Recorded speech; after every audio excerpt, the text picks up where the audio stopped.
ನಮಸ್ಕಾರ ಸ್ನೇಹಿತರೆ. ಹಿಂದಿನ ಎಪಿಸೋಡ್ನ ಮುಂದುವರಿಕೆಯಾಗಿ ಇವತ್ತು ನಾನು ಮತ್ತೊಮ್ಮೆ ಆತ್ಮಕಥೆಗಳಲ್ಲಿ ಅವ್ವ ಈ ಪುಸ್ತಕದ ಇನ್ನೊಂದು ಕಥೆಯನ್ನು ತಮಗೆ ಹೇಳೋದಕ್ಕೆ ಇಷ್ಟಪಡ್ತೀನಿ. ನಮ್ಮ ತಾಯಂದಿರು ಕಾವ್ಯದಲ್ಲಿ ಕಲಾತ್ಮಕವಾಗಿ ಅರಳಿದವರಲ್ಲ. ಅವರೆಲ್ಲ ಅಗ್ನಿ ದಿವ್ಯಗಳು, ನೀರಿನಂತೆ, ಗಾಳಿಯಂತೆ, ಅಗ್ನಿಯಂತೆ, ಆಕಾಶದಂತೆ, ಮಣ್ಣಿನಂತೆ ಸಹಜ ಸತ್ವವುಳ್ಳ ಶಕ್ತಿ ಮಾತೆಯರು. ದಿವ್ಯ ಪ್ರೇಮ ಭಾವದ ವ್ಯಕ್ತಾನುಭೂತಿ ತಾಯಂದಿರು. ಊರು, ಕೇರಿ, ದೇಶ, ಭಾಷೆ, ನೆಲೆ, ವಿದ್ಯಾಭ್ಯಾಸದ ಮಟ್ಟ ಇವೆಲ್ಲವೂ ಬಗೆ ಬಗೆಯಾಗಿದ್ದರೂ, ಎರಕದ ಅಚ್ಚು ನೂರಾಗಿದ್ದರೂ ಅವ್ಯಾಜ ಪ್ರೀತಿಯ ವಸ್ತು ಅದು ಒಂದೇ. ಅದೇ ಅಮ್ಮ, ಅವ್ವ, ತಾಯಿ.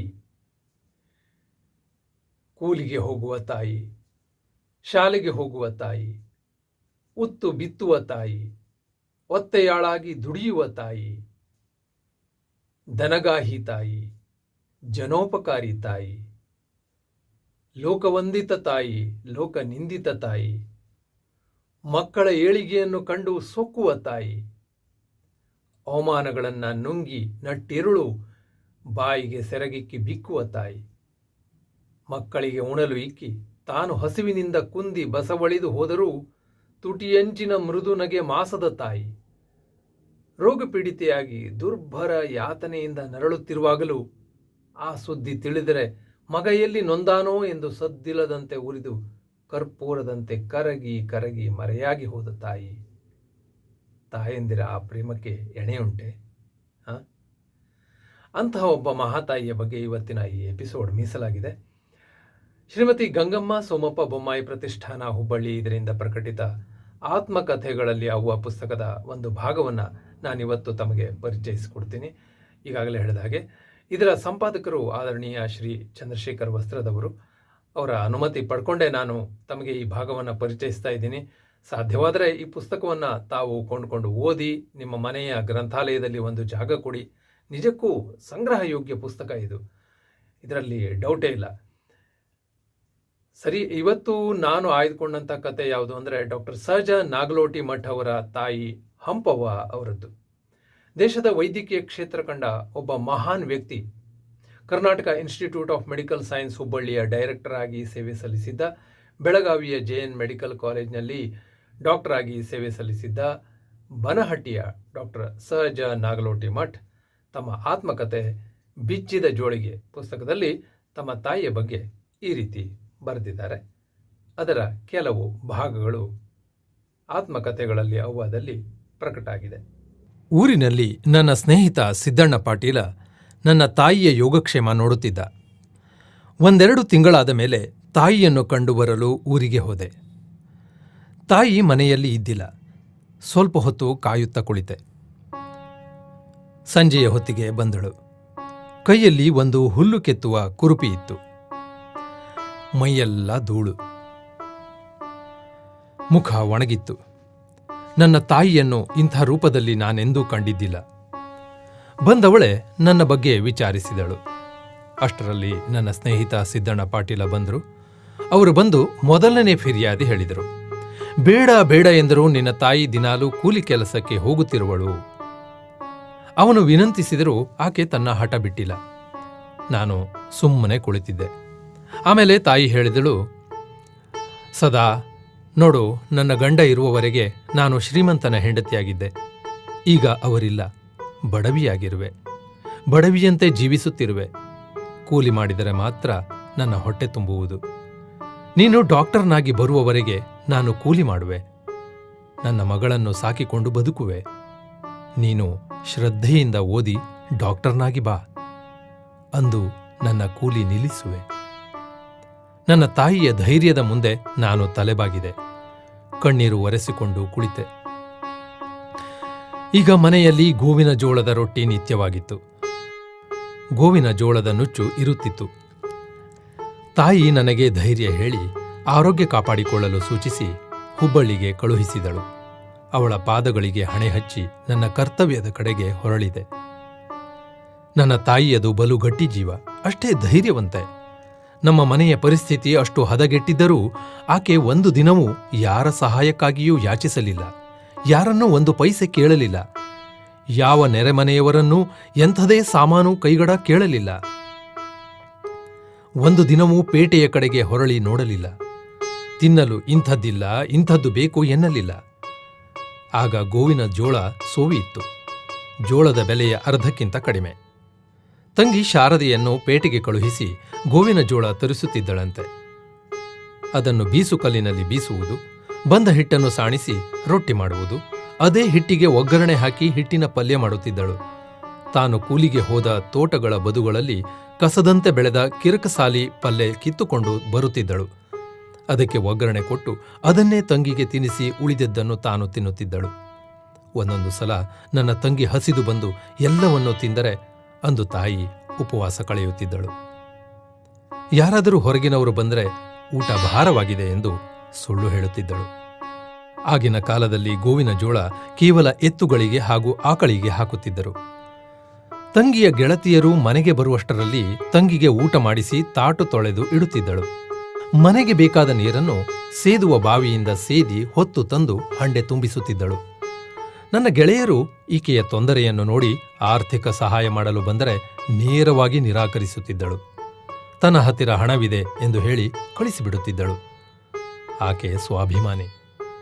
ತನಗೆ ಬಂದ ತೊಂದರೆಗಳನ್ನು ಯಾರ ಮುಂದೆಯೂ ಹೇಳುತ್ತಿರಲಿಲ್ಲ, ದುಃಖಿಸುತ್ತಿರಲಿಲ್ಲ. ನಾವಿಬ್ಬರೂ ಕೂಡಿದಾಗ ಒಬ್ಬರನ್ನೊಬ್ಬರು ನೋಡಿ ಅಳುತ್ತಿದ್ದೆವು. ಅಂಥ ತಾಯಿಯನ್ನು ಪಡೆದು ಬಂದ ನಾನೇ ಧನ್ಯ ಎನಿಸುತ್ತಿದೆ. ಶಂಭು ವಿಜಾಪುರ ಅವರ ಜೀವನ ನೋಡಿ ಬಹಳಷ್ಟು ಕಲಿತಿದ್ದೆ. ತಾಯಿಯ ಜೀವನ ನೋಡಿ ಅದಕ್ಕಿಂತ ಹೆಚ್ಚಿನದನ್ನು ಕಲಿತಿದ್ದೆ. ಅನೇಕ ಸಲ ತಮಗೆ ಕೆಡುಕು ಆದಾಗ ಜನರು ಬೇರೆಯವರನ್ನು ಹಳೆಯುತ್ತಾರೆ, ಶಾಪ ಹಾಕುತ್ತಾರೆ. ನನ್ನ ತಾಯಿ ಒಂದು ದಿನವೂ ಯಾರನ್ನು ಬೈಯಲಿಲ್ಲ, ಯಾರಿಗೂ ಶಾಪ ಹಾಕಲಿಲ್ಲ, ಬೇರೆಯವರ ಸಮಾರಂಭಗಳಿಗೆ ಹೋಗಲಿಲ್ಲ. 2ನೇ MBBS ಪರೀಕ್ಷೆ ಬರುವುದರಲ್ಲಿತ್ತು. ಬಹಳ ಓದಬೇಕಾಗಿತ್ತು. ನಾನು ಕಾಲೇಜಿಗೆ ಸೇರುವುದೇ ತಡವಾಗಿತ್ತು. ಅದರಲ್ಲಿ ನಡುವೆ ತೊಂದರೆಗಳನ್ನು ಎದುರಿಸಬೇಕಿತ್ತು. ನನ್ನ ತೊಂದರೆಗಳನ್ನು ಯಾರ ಎದುರಿಗೂ ಹೇಳಲು ಬಾರದು. ಆಗೊಮ್ಮೆ ಈಗೊಮ್ಮೆ ದುಃಖ ಹೆಚ್ಚಾದರೆ ರೂಮಿನ ಬಾಗಿಲು ಮುಚ್ಚಿ ಅತ್ತು ಬಿಡುತ್ತಿದ್ದೆ. ಮತ್ತೆ ನನ್ನ ಕಾರ್ಯದಲ್ಲಿ ಮುಳುಗುತ್ತಿದ್ದೆ.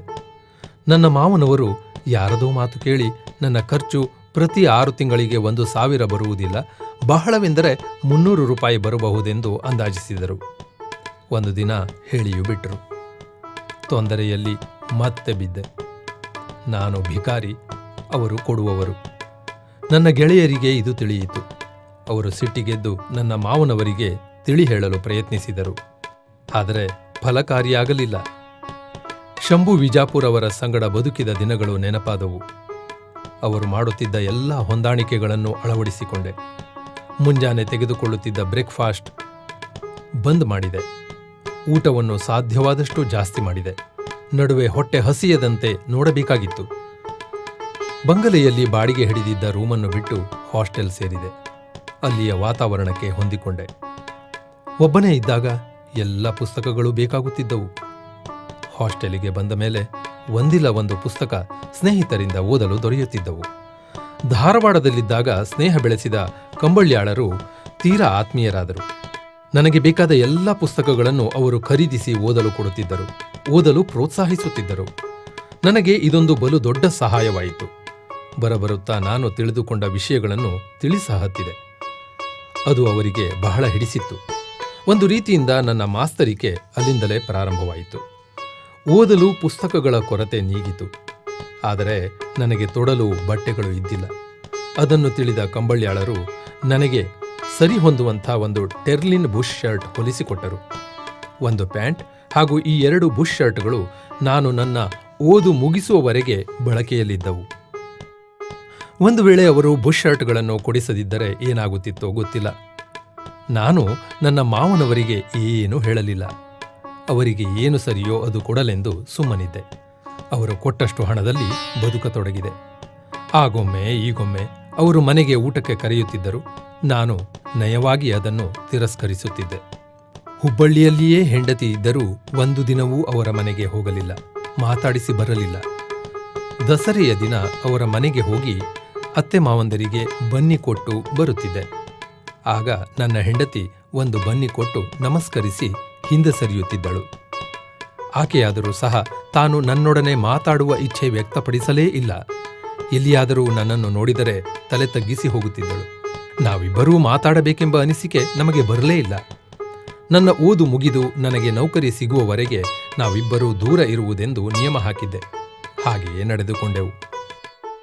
ತಾಯಿಯ ಕೊನೆಯ ಬಯಕೆ. ನನ್ನ 2ನೇ MBBS ಪರೀಕ್ಷೆ ಮುಗಿಯಿತು. ಫಲಿತಾಂಶವು ಹೊರಬಂದಿತು. ಒಳ್ಳೆಯ ಅಂಕಗಳನ್ನು ಪಡೆದಿದ್ದೆ. ಊರಿಗೆ ಹೋಗಿ ತಾಯಿಗೆ ನನ್ನ ಫಲಿತಾಂಶ ತಿಳಿಸಿ ಆಶೀರ್ವಾದ ಪಡೆದು ಬರಲು ಆಶೆ. ಆದರೆ ಊರಿಗೆ ಹೋಗಿ ಬರಲು ಕನಿಷ್ಠ 50 ರೂಪಾಯಿ ಖರ್ಚು. ಅಷ್ಟು ಖರ್ಚು ಮಾಡಲು ನನ್ನಲ್ಲಿ ಹಣವಿಲ್ಲ. ಸುಮ್ಮನೆ ಇದ್ದು ಬಿಡುತ್ತಿದ್ದೆ.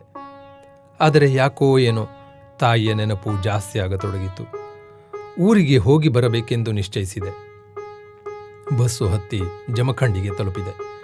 ಜಮಖಂಡಿಯಿಂದ ಬನಹಟ್ಟಿಗೆ ಹೋಗುವ ಬಸ್ಸಿಗಾಗಿ ನಿಂತಿದ್ದೆ. ಹಿಂದಿನಿಂದ ಪರಿಚಿತ ಧ್ವನಿಯೊಂದು ಕರೆದಂತಾಯಿತು. ಹೊರಳಿ ನೋಡಿದೆ, ನನ್ನ ಸ್ನೇಹಿತ ಸಿದ್ದಣ್ಣ ಬರುತ್ತಿದ್ದ. ನೋಡಿ ಖುಷಿಯಾಯಿತು. ನನಗಿಂತ ಮೊದಲು ಅವನೇ ಮಾತಾಡಿ, ಈಗ ಬಂದಿರೇನೋ? ನಾನು ಹೌದು ಎಂದೆ.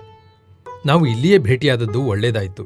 ಇಲ್ಲಿಯ ವೈದ್ಯರನ್ನು ಭೇಟಿಯಾಗಿ ಊರಿಗೆ ಹೋಗೋಣ ಎಂದರು. ಯಾಕೆ ಎಂದೆ. ಸಿದ್ದಣ್ಣ ಹೇಳಿದ, ಈಗ 1 ತಿಂಗಳಿಂದ ನಿನ್ನ ತಾಯಿ ಆರೋಗ್ಯ ಸರಿಯಿಲ್ಲ. ಕಡಿಮೆ ಆಗುವುದೆಂದು ಸಾದಾ ವೈದ್ಯರಿಗೆ ತೋರಿಸಿದ್ದೆ. ತೊಂದರೆ ಕಡಿಮೆ ಆಗಲಿಲ್ಲ. ಕಾರಣ ಮೊನ್ನೆ ಜಮಖಂಡಿಗೆ ಕರೆದುಕೊಂಡು ಬಂದು ಇಲ್ಲಿಯ ಸ್ತ್ರೀರೋಗ ತಜ್ಞರಿಗೆ ತೋರಿಸಿದೆ. ಅವರು ನೋಡಿ ಔಷಧಿ ಕೊಟ್ಟಿದ್ದಾರೆ. ಅವರು ನೀನು ಬಂದ ಕೂಡಲೇ ಭೇಟಿಯಾಗುವಂತೆ ಹೇಳಿದ್ದಾರೆ. ನಿಜವಾಗಿ ಹೇಳುವುದೆಂದರೆ ನಿನ್ನನ್ನು ಅವರು ತ್ವರಿತವಾಗಿ ಕರೆಸಲು ಹೇಳಿದರು. ಆದರೆ ತಾಯಿ ಬೇಡ ಎಂದಳು. ನಿನ್ನ ಪರೀಕ್ಷೆ ಓದುಗಳಲ್ಲಿ ಯಾವ ಅಡಚಣೆ ಬರಬಾರದು ಎಂದು ಓಲೆ ಬರೆಯುವುದು ಬೇಡ ಎಂದಳು. ನನಗೂ ಏನೊಂದು ತಿಳಿಯಲಿಲ್ಲ. ವೈದ್ಯರನ್ನು ಕಾಣಲು ಅವರ ಮನೆಗೆ ಹೋದೆ. ಆಗ ಅವರು ವಿಶ್ರಾಂತಿ ಪಡೆಯುತ್ತಿದ್ದರು.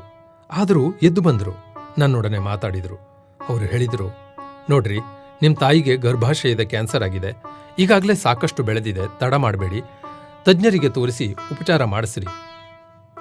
ನನ್ನ ಕಾಲೇ ಹೋದವು. ಮಾತು ಹೊರಡಲಿಲ್ಲ. ವೈದ್ಯರಿಗೆ ನಮಸ್ಕರಿಸಿ ಹೊರಬಂದೆ. ಸಿದ್ದಣ್ಣ ಕೇಳಿದ, ಏನಾಗಿದೆಯಂತೆ? ಅವನಿಗೆ ನಾನೇನು ಹೇಳಲಿ. ಅಲ್ಲಿಂದ ನೇರವಾಗಿ ಬನಹಟ್ಟಿಗೆ ಬಂದು ಮನೆ ತಲುಪಿದೆ. ತಾಯಿ ಮಲಗಿದ್ದಳು. ನನ್ನ ಸಪ್ಪಳ ಕೇಳಿದವಳೆ ಎದ್ದು ಬಂದಳು. ಆಕೆ ತೀರಾ ಸೋತು ಹೋಗಿದ್ದಳು. ಮುಖದ ಮೇಲೆ ನೋವಿನ ಗೆರೆ ಇತ್ತು. ಆದರೂ ಏನೂ ಆಗದವರಂತೆ ಕುಳಿತು ನನ್ನ ಪರೀಕ್ಷೆಯ ಬಗ್ಗೆ ವಿಚಾರಿಸಿ ಸಂತೋಷಪಟ್ಟಳು. ನಾನು ಆಕೆಯ ಆರೋಗ್ಯದ ಬಗ್ಗೆ ವಿಚಾರಿಸಿದೆ. ನನಗೇನು ಅಂಥ ತೊಂದರೆ ಇಲ್ಲ. ಸಿದ್ದಣ್ಣ ಮೊನ್ನೆ ಜಮಖಂಡಿಗೆ ಕರೆದುಕೊಂಡು ಹೋಗಿದ್ದ. ಲೇಡಿ ಡಾಕ್ಟರ್ತಿ ಪರೀಕ್ಷೆ ಮಾಡಿ ಔಷಧ ಕೊಟ್ಟಿರುವವರು. ಇನ್ನೊಂದೆರಡು ದಿನಗಳಲ್ಲಿ ಎಲ್ಲವೂ ಸರಿ ಹೋಗುವುದು. ನೀನು ಇಂಥ ಸಣ್ಣ ವಿಷಯಗಳ ಬಗ್ಗೆ ತಲೆ ಕೆಡಿಸಿಕೊಳ್ಳಬೇಡ. ಚೆನ್ನಾಗಿ ಓದಿ ಡಾಕ್ಟರ್ನಾಗಿ ಬಾ ಎಂದಳು. ನಾನು ಸುಮ್ಮನೆ ಆಕೆಯನ್ನು ನೋಡುತ್ತಾ ಕುಳಿತೆ. ಆಕೆಗೆ ಕ್ಯಾನ್ಸರ್ ಆಗಿದೆ. ಸಾಕಷ್ಟು ಬೆಳೆದಿದೆ. ತೊಂದರೆ ಇದೆ. ಅದನ್ನೆಲ್ಲ ನುಂಗಿ ಇನ್ನೂ ಕೂಲಿ ಮಾಡಿ ಬದುಕುತ್ತಿರುವಳು. ದುಃಖ ಬಂದಿತು. ತೋರಗೊಡದೆ ಸುಮ್ಮನಿದ್ದೆ. ಅಂದು ಮಧ್ಯಾಹ್ನ ಅವಳಿಗೆ ಹೇಳಿದೆ, ಆಕೆಯ ತೊಂದರೆಯ ಬಗ್ಗೆ ಹುಬ್ಬಳ್ಳಿಗೆ ಹೋಗಿ ತೋರಿಸುವಂತೆ ಲೇಡಿ ಡಾಕ್ಟರು ಹೇಳಿರುವರೆಂದು, ನಾನು ಅವರನ್ನು ಕಂಡೇ ಅಲ್ಲಿಗೆ ಬಂದಿರುವೆನೆಂದು ತಿಳಿಸಿದೆ. ಬೇಡಪ್ಪ, ಈಗದೆಲ್ಲ ಯಾಕೆ? ಅದನ್ನು ಮಾಡಲು ಎಷ್ಟು ಖರ್ಚು? ನಮ್ಮ ಹತ್ತಿರ ಹಣ ಎಲ್ಲಿದೆ? ಸುಮ್ಮನಿರು, ದೇವರು ಎಲ್ಲ ಚಲೋ ಮಾಡ್ತಾನೆ. ನನಗೂ ದೇವರು ಆಡಿದ ಆಟ ಗೊತ್ತಾಗಿತ್ತು. ಆಕೆಗೆ ಗೊತ್ತಿಲ್ಲ. ನಾಳೆ ಮುಂಜಾನೆ ಹೋಗುವುದೆಂದು ಹೇಳಿದೆ. ಸುಮ್ಮನಾದಳು. ಮರುದಿನ ನನ್ನ ತಂಗಿಯೊಬ್ಬಳನ್ನೇ ಮನೆಯಲ್ಲಿ ಬಿಟ್ಟು ನೆರೆಮನೆಯವರಿಗೆ ವಿನಂತಿಸಿದೆ. ನನ್ನ ತಾಯಿ ಮರಳಿ ಬರುವವರೆಗೆ ನನ್ನ ತಂಗಿಯನ್ನು ನೋಡಿರೆಂದು ಪ್ರಾರ್ಥಿಸಿದೆ. ಮರುದಿನ ತಾಯಿಯೊಂದಿಗೆ ಹುಬ್ಬಳ್ಳಿಗೆ ಪ್ರಯಾಣ ಬೆಳೆಸಿದೆ. ಹುಬ್ಬಳ್ಳಿಯಲ್ಲಿ ತಾಯಿಯನ್ನು ಬೀಗರ ಮನೆಯಲ್ಲಿಟ್ಟು ನಾನು ಹಾಸ್ಟೆಲಿಗೆ ಹೋದೆ. ಮರುದಿನ ಅವಳನ್ನು ಕರೆದುಕೊಂಡು ನನಗೆ ಕಲಿಸುತ್ತಿದ್ದ ಡಾಕ್ಟರ್ ಕವಲಗುಡ್ಡ ಹಾಗೂ ಡಾಕ್ಟರ್ PV ಹೆಗಡೆಯವರಿಗೂ ತೋರಿಸಿದೆ. ಪರೀಕ್ಷೆಯನ್ನೆಲ್ಲ ಮುಗಿಸಿ ಹೇಳಿದರು, ನೋಡಪ್ಪ ತಮ್ಮ, ಕ್ಯಾನ್ಸರ್ ಇರೋದು ಖರೆ, ಬಾಳ ಬೆಳೆದಿದೆ. ಒಳಗೆ ಎಲ್ಲ ಕಡೆಗೂ ಹರಡಿದೆ. ಏನೂ ಮಾಡಲು ಬರುವುದಿಲ್ಲ. ಒಂದು ಸಾಧ್ಯತೆ ಇದೆ. ಮುಂಬೈ ಟಾಟಾ ಆಸ್ಪತ್ರೆಯಲ್ಲಿ PV ದೇಸಾಯಿ ಎನ್ನುವ ದೊಡ್ಡ ಸರ್ಜನ್ ಇದ್ದಾರೆ. ನಿಮ್ಮ ತಾಯಿಗೆ ಆಪರೇಷನ್ ಮಾಡಿದರೆ ಅವರೊಬ್ಬರಿಗೆ ಮಾತ್ರ ಸಾಧ್ಯ. ಒಂದು ಟಪಾಲ್ ಬರೆದು ಕೊಡುವೆ, ಹೋಗಿ ಬಾ. ಒಪ್ಪಿದೆ. ಮತ್ತೆ ಓದನ್ನು ಸ್ಥಗಿತಗೊಳಿಸಿದೆ. ಸ್ನೇಹಿತರೊಬ್ಬರ ಹತ್ತಿರ 500 ರೂಪಾಯಿ ಸಾಲ ಪಡೆದು ತಾಯಿಯನ್ನು ಕರೆದುಕೊಂಡು ಮುಂಬೈಗೆ ಪ್ರಯಾಣ ಬೆಳೆಸಿದೆ. ಆಗ ಟ್ರೈನ್ನಿಂದ ಪಯಣ. ನಾವಿಬ್ಬರೂ ಟಿಕೆಟ್ ತೆಗೆಸಿ ಟ್ರೈನ್ನಲ್ಲಿ ಕುಳಿತೆವು. ಗದ್ದಲ ಎಂದರೆ ಗದ್ದಲ, ಕೂಡಿರುವುದು ಬೇಡ, ಎದ್ದು ನಿಲ್ಲಲೂ ಸ್ಥಳವಿಲ್ಲ. ತಾಯಿಗೆ ಬೆಳೆದು ನಿಂತ ಕ್ಯಾನ್ಸರ್, ಆದರೆ ಆಕೆ ಎಲ್ಲವನ್ನೂ ಸಹಿಸಿಕೊಂಡು ಬರುತ್ತಿದ್ದಳು. ಮುಂಬೈನಲ್ಲಿ ನಮಗೆ ಗೊತ್ತಿದ್ದವರು ಯಾರೂ ಇಲ್ಲ. ಒಂದು ದಿನ ನಿಲ್ಲಬೇಕೆಂದರೂ ಗತಿಯಿಲ್ಲ. ನನ್ನ ಜೊತೆ ಕಲಿಯುತ್ತಿದ್ದ ಅಲಗೊಂಡ ಪಾಟೀಲ್ ಎಂಬುವರು ನೌಕರಿಯಲ್ಲಿದ್ದರು. ಅವರ ಪತ್ತೆಯನ್ನು ಪಡೆದುಕೊಂಡಿದ್ದೆ. ಮೊದಲು ತಾಯಿಯನ್ನು ಒಂದು ಗುಡಿಸಿಲಿನ ಹೋಟೆಲ್ನಲ್ಲಿ ರೂಮ್ ಹಿಡಿದು ಕೂಡ್ರಿಸಿದೆ. ಸ್ನಾನ ಮಾಡಿಸಿದೆ. ಆಕೆಗೆ ಹೊಟ್ಟೆಗೆಂದು ಚಹಾ ಬ್ರೆಡ್ಡು ಕೊಡಿಸಿದೆ. ನಾನು ಪಾಟೀಲರನ್ನು ಕಾಣಬೇಕೆಂದು ಹೇಳಿ ಸ್ನಾನ ಮಾಡಿ ಖಾಲಿ ಹೊಟ್ಟೆಯಿಂದ ನಡೆದೆ. ಸಂಜೆ ಹೊತ್ತಿಗೆ ಅವರು ಸಿಕ್ಕರು. ಇಬ್ಬರೂ ಕೂಡಿ ತಾಯಿ ಇದ್ದಲ್ಲಿಗೆ ತಲುಪಿದೆವು. ಪಾಟೀಲರು ವಾಸಿಸುತ್ತಿದ್ದ ಪ್ರದೇಶ ದವಾಖಾನೆಯಿಂದ ಬಹಳ ದೂರವಿತ್ತು. ನಾವು ತಂಗಿದ ಹೋಟೆಲ್ ಹೊಲಸಿದ್ದರೂ ಅದೇ ನಮಗೆ ಕೈಲಾಸ ಎನಿಸಿತು. ರಾತ್ರಿ ವಿಶ್ರಾಂತಿ ಪಡೆದು ಮುಂಜಾನೆ ತಾಯಿಯನ್ನು ಕರೆದುಕೊಂಡು ಟಾಟಾ ಕ್ಯಾನ್ಸರ್ ಆಸ್ಪತ್ರೆಗೆ ತಲುಪಿದೆ. ಆ ಕಟ್ಟಡವನ್ನು ನೋಡಿ ಆಶ್ಚರ್ಯಪಟ್ಟೆ. ದೇಸಾಯಿಯವರನ್ನು ಭೇಟಿಯಾದೆ. ತಾಯಿಯನ್ನು ತಪಾಸಿಸಿದರು. ಗದ್ದಲವೋ ಗದ್ದಲ. ಡಾಕ್ಟರ್ ಹೆಗಡೆಯವರ ಪತ್ರ ಇರದಿದ್ದರೆ ಒಂದು ವಾರವಾದರೂ ದೇಸಾಯಿಯವರನ್ನು ನೋಡುವುದು ಸಾಧ್ಯವಿರಲಿಲ್ಲ. ಡಾಕ್ಟರ್ ಹೆಗಡೆಯವರ ಪತ್ರದ ಕಾರಣ ದೇಸಾಯಿಯವರು ಚಟಪಟನೆ ನೋಡಿದರು. ಆಪರೇಷನ್ ಸಾಧ್ಯ ಇಲ್ಲ ಎಂದರು. ಕೇವಲ ಎಕ್ಸ್ರೇ ಮಾತ್ರ ಕೊಡಲು ಸಾಧ್ಯ, ಅದೂ ಸಹ ಪುಕ್ಕಟೆ ಕೊಡಲು ಬರೆದರು. ಅದನ್ನೆಲ್ಲ ಕೇಳಿಕೊಂಡು ಹೊರಬರುತ್ತಿದ್ದೆ. ಎದುರಿಗೆ ಒಂದು ಪರಿಚಯದ ಮುಖ ಕಂಡಿತು. ನನಗೆ ಅರಿವೇ ಇಲ್ಲದಂತೆ ಕೈಮುಗಿದೆ. ಆ ವ್ಯಕ್ತಿ ಮತ್ಯಾರೂ ಅಲ್ಲ, ನನ್ನ ತಂದೆಯನ್ನು ಕೊನೆಗಳಿಗೆಯಲ್ಲಿ ಉಪಚರಿಸಿದ ಡಾಕ್ಟರ್ GS ಕುಲಕರ್ಣಿಯವರಾಗಿದ್ದರು. ನನ್ನನ್ನು ಕಂಡು ಅವರಿಗೂ ಆಶ್ಚರ್ಯ. ಅವರು ಆಗ ಮುಂಬೈಗೆ ತಮ್ಮ ಹೆಚ್ಚಿನ ವಿದ್ಯಾಭ್ಯಾಸಕ್ಕೆಂದು ಬಂದಿದ್ದರು. MS ಪರೀಕ್ಷೆಗೆ ತಯಾರಿ ಮಾಡುತ್ತಿದ್ದರು. ಅವರಿಗೆ ನನ್ನ ಎಲ್ಲ ಪರಿಸ್ಥಿತಿಯನ್ನು ವಿವರಿಸಿದೆ. ಸ್ವಲ್ಪ ಅತ್ತು ಬಿಟ್ಟೆ. ಧೈರ್ಯ ಹೇಳಿದರು. ಸಾಧ್ಯವಿದ್ದ ಎಲ್ಲ ಸಹಾಯ ಮಾಡುವೆನೆಂದರು. ಸ್ವತಃ ತಮ್ಮ ಮನೆಯಲ್ಲಿ ಬಂದು ಇರಲು ಆಮಂತ್ರಣ ಕೊಟ್ಟರು. ನಾನು ಅದೆಲ್ಲ ಬೇಡವೆಂದು ಪ್ರಾರ್ಥಿಸಿದೆ. ಆದರೆ ಮುಂಬೈದಲ್ಲಿ ವಸತಿ ಬಹು ಕಠಿಣ. ಕೊನೆಗೆ ಅವರೇ ಒಂದು ದಾರಿ ತೋರಿಸಿದರು. ಅಲ್ಲಿ ಸರ್ವೋದಯ ಧರ್ಮಶಾಲೆ ಎಂಬ ಸ್ಥಳವಿತ್ತು. ಕ್ಯಾನ್ಸರ್ದಿಂದ ಬಳಲುವ ರೋಗಿಗಳಿಗೆ ಅಲ್ಲಿ ಪುಕ್ಕಟೆ ವಸತಿ ಕೊಡುತ್ತಿದ್ದರು. ಅಂದರೆ ಒಂದು ಪಲ್ಲಂಗ ಕೊಡುತ್ತಿದ್ದರು, ಊಟ ಪುಕ್ಕಟೆ ಕೊಡುತ್ತಿದ್ದರು. ಅವರೇ ಅರ್ಜಿ ಬರೆದು ಡಾಕ್ಟರ್ ದೇಸಾಯಿಯವರ ಕಡೆಗೆ ಹೋಗಿ ಅವರ ಸಹಿ ಮಾಡಿಸಿಕೊಂಡು ತಂದುಕೊಟ್ಟರು. ನಿನ್ನ ತಾಯಿಯ ವ್ಯವಸ್ಥೆ ಸರಿಯಾಯಿತು, ನಿನ್ನ ವ್ಯವಸ್ಥೆ ಏನು ಎಂದರು. ನಾನು ಮಾಡಿಕೊಳ್ಳುವೆ. ಇಷ್ಟು ಸಹಾಯ ಮಾಡಿದ್ದಕ್ಕೆ ಅವರಿಗೆ ಕೃತಜ್ಞತೆ ಹೇಳಿ ನಮಸ್ಕರಿಸಿದೆ. ಮತ್ತೆ ಹೇಳಿದರು, ನಾನು ದವಾಖಾನೆಯಲ್ಲಿಯೇ ಇರುತ್ತೇನೆ, ಏನು ಬೇಕಾದರೂ ಬಂದು ಕೇಳು. ಕೈ ಮುಗಿದೆ. ತಾಯಿಯನ್ನು ಕರೆದುಕೊಂಡು ಧರ್ಮಶಾಲೆಗೆ ಹೋದೆ. ಚಟಪಟನೆ ಎಲ್ಲ ಕಾರ್ಯಗಳು ಮುಗಿದವು. ತಾಯಿಯನ್ನು ಧರ್ಮಶಾಲೆಯಲ್ಲಿಟ್ಟೆ. ಆಕೆಯ ಕಾಟಿನ ಕೆಳಗೆ ನಮ್ಮ ಸಾಮಾನು ಇಟ್ಟೆ. ಆಕೆಗೆ ಊಟವೂ ಸಿಕ್ಕಿತು. ನನ್ನ ತಾಯಿ ಮೊದಲು ನಾನು, ಅನಂತರ ತಾನು ಉಣ್ಣಬೇಕೆಂಬ ಆಶಯವಳು. ಆ ಧರ್ಮಶಾಲೆಯಲ್ಲಿ ರೋಗಿಗಳಿಗೆ ಮಾತ್ರ ಊಟ ಕೊಡುತ್ತಿದ್ದರು. ಬೇರೆಯವರಿಗೆ ಅಲ್ಲಿ ಊಟವಿಲ್ಲ. ತಾಯಿಗೆ ಸಮಾಧಾನ ಹೇಳಿ ಹೊರಗೆ ಉಣ್ಣುವೆನೆಂದು ಹೇಳಿದೆ. ಮುಂಬೈಯಲ್ಲಿದ್ದಾಗ ನಾನು ದಿನಕ್ಕೊಮ್ಮೆ ಇಲ್ಲವೇ 2 ದಿನಕ್ಕೊಮ್ಮೆ ಮಾತ್ರ ಉಣ್ಣುತ್ತಿದ್ದೆ. ಊಟಕ್ಕೆ ಹಣವೆಲ್ಲಿಂದ ಬರಬೇಕು? ನಡುವೆ ಬಾಳೆಹಣ್ಣು ತಿನ್ನುತ್ತಿದ್ದೆ. ದಿನಾಲು ಮುಂಜಾನೆ ತಾಯಿಯ ಸ್ನಾನ ಮುಗಿದ ನಂತರ ಆಕೆಗೆ ಬ್ರೆಡ್ಡು ಚಹಾ ಕುಡಿಸುತ್ತಿದ್ದೆ. ಮತ್ತೆ ಕಾಲ್ನಡಿಗೆಯಿಂದ ಸುಮಾರು 4 ಕಿಲೋಮೀಟರ್ ದೂರ ಚಲಿಸಿ ಆಕೆಗೆ ಇಂಜೆಕ್ಷನ್ ಕೊಡಿಸುತ್ತಿದ್ದೆ. ಉಪಚಾರ ಮುಗಿದ ಮೇಲೆ ಧರ್ಮಶಾಲೆಗೆ ಬಿಡುತ್ತಿದ್ದೆ. ನನ್ನ 1 ದಿನದ ಕೆಲಸ ಮುಗಿಯುತ್ತಿತ್ತು. ಮರುದಿನ ಮತ್ತೆ ಈ ಕೆಲಸ. ಧರ್ಮಶಾಲೆಯ ಸಮೀಪದ ಒಂದು ಖಾನಾವಳಿಯಲ್ಲಿ ಊಟ ಮಾಡುತ್ತಿದ್ದೆ. ಖಾನಾವಳಿ ಅಂದರೆ ಅದು ಒಂದು ಝೋಪಡಿ. ರಾತ್ರಿ ಮಲಗಲು ಸ್ಥಳ ಬೇಕು. ಧರ್ಮಶಾಲೆಯಲ್ಲಿ ಮಲಗಲು ಬಿಡುವುದಿಲ್ಲ. ಹೊರಗೆ ಮಲಗಲು ಸ್ಥಳವಿಲ್ಲ. ಒಂದು ಚಾಪೆಯನ್ನು ಖರೀದಿಸಿದೆ. ಹಗಲು ಹೊತ್ತು ಅದನ್ನು ತಾಯಿಯ ಹಾಸಿಗೆ ಬುಡದಲ್ಲಿ ಇಡುತ್ತಿದ್ದೆ. ರಾತ್ರಿ ಹೋಗಿ ಅದನ್ನು ತೆಗೆದುಕೊಂಡು ಧರ್ಮಶಾಲೆಯ ಹೊರಗೆ ಬರುತ್ತಿದ್ದೆ. ಅಂಗಿ ಪ್ಯಾಂಟುಗಳನ್ನು ತಾಯಿಯ ಹತ್ತಿರ ಇಡುತ್ತಿದ್ದೆ. ಒಂದು ಲುಂಗಿಯನ್ನು ಸುತ್ತಿರುತ್ತಿದ್ದೆ. ಹೊರಗೆ ರಸ್ತೆಯ ಬದಿಯ ಫುಟ್ಪಾತ್ ಮೇಲೆ ಮುಂಬೈಯಲ್ಲಿ ಸಾವಿರಾರು ಜನ ಮಲಗುತ್ತಾರೆ. ಅವರಲ್ಲಿ ನನ್ನದು ಒಂದು ಚಾಪೆ. ರಾತ್ರಿ 9 ಗಂಟೆಗೆ ಚಾಪೆ ಹಾಸಿ ಅದರ ಮೇಲೆ ಕುಳಿತುಕೊಳ್ಳುತ್ತಿದ್ದೆ. 10 ಗಂಟೆಯ ಸುಮಾರಿಗೆ ನೂರಾರು ಜನ ನನ್ನಂತೆ ಬರುತ್ತಿದ್ದರು. ತಮ್ಮ ತಟ್ಟು ರಟ್ಟು ಚಾಪೆಗಳನ್ನು ಹಾಸಿ ಮಲಗುತ್ತಿದ್ದರು. ನಾನು ಮಲಗುತ್ತಿದ್ದೆ. ಹೊದೆದುಕೊಳ್ಳಲು ಉಟ್ಟ ಲುಂಗಿಯನ್ನೇ ಕಳೆದು ಹೊದೆಯುತ್ತಿದ್ದೆ.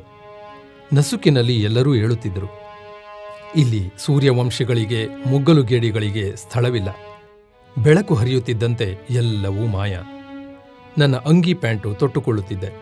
ನನ್ನ ತಾಯಿ ಧರ್ಮಶಾಲೆಯ ಬಚ್ಚಲಿನಲ್ಲಿ ತನ್ನ ಬಟ್ಟೆಯೊಡನೆ ಮಡಿ ಮಾಡಿ ಒಣಗಿಸುತ್ತಿದ್ದಳು. ಮತ್ತೆ ಅವನ್ನು ತೊಡುತ್ತಿದ್ದೆ.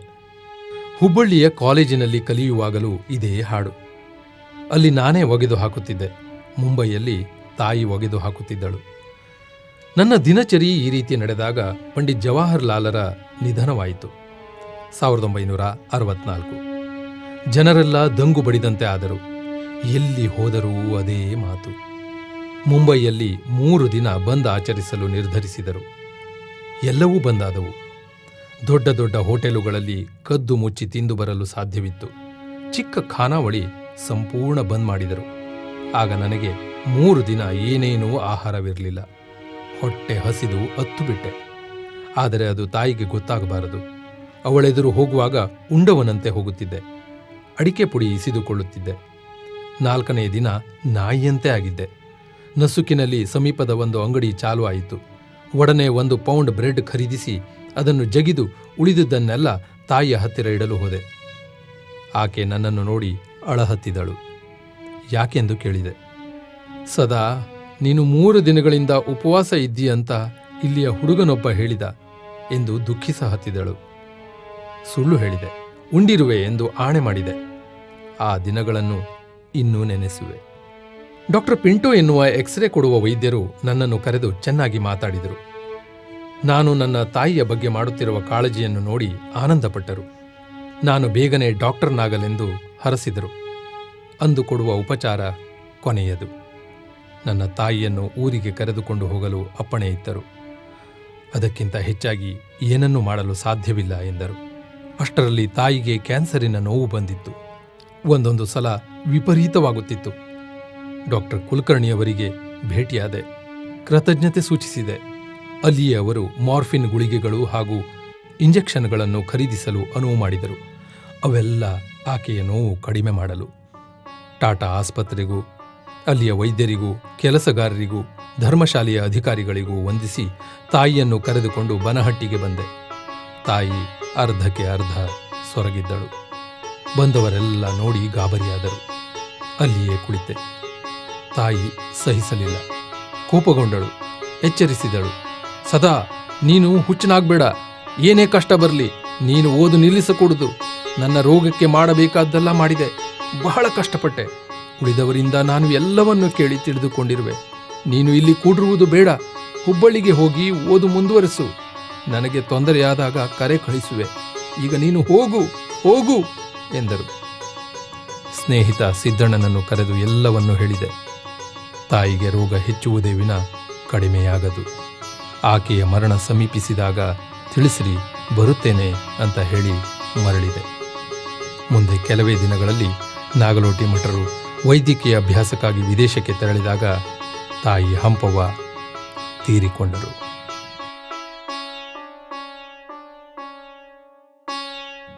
ಇದಾಗಿತ್ತು ಡಾಕ್ಟರ್ ಸಹಜ ನಾಗಲೋಟಿ ಮಠ ಅವರ ತಾಯಿ ಹಂಪವ್ವ ಅವರ ಕಥೆ. ಮಗನ ಶ್ರೇಯೋಭಿಲಾಷೆಗಾಗಿ ತನ್ನ ಇಡೀ ಜೀವನವನ್ನು ಮುಡಿಪಾಗಿಟ್ಟ ಆ ತಂದೆ ತಾಯಿಗೆ ತಕ್ಕ ಮಗನಾಗಿ ಸಮಾಜಕ್ಕೆ ಡಾಕ್ಟರ್ ನಾಗಲೋಟಿ ಮಠ ಅವರು ಕೊಟ್ಟಂಥ ಕೊಡುಗೆ ಮರೆಯಲಾಗತ್ತು. ಪರೋಪಕಾರಾರ್ಥಮಿದಂ ಶರೀರಂ ಅನ್ನೋ ಥರ ಬದುಕಿದ ಜನರು ಇವರೆಲ್ಲ. ಇಂತಹವರ ನೆನಪಿಗಾಗಿ ಇವತ್ತಿನ ಈ ಕಾರ್ಯಕ್ರಮ. ಸರಿ ವೀಕ್ಷಕರೇ, ಇವತ್ತಿಗಿಷ್ಟೇ. ಮುಂದಿನ ಕಾರ್ಯಕ್ರಮದಲ್ಲಿ ಇನ್ನೊಂದು ಹೊಸ ವಿಷಯದೊಂದಿಗೆ ಹಾಜರಾಗ್ತೀನಿ.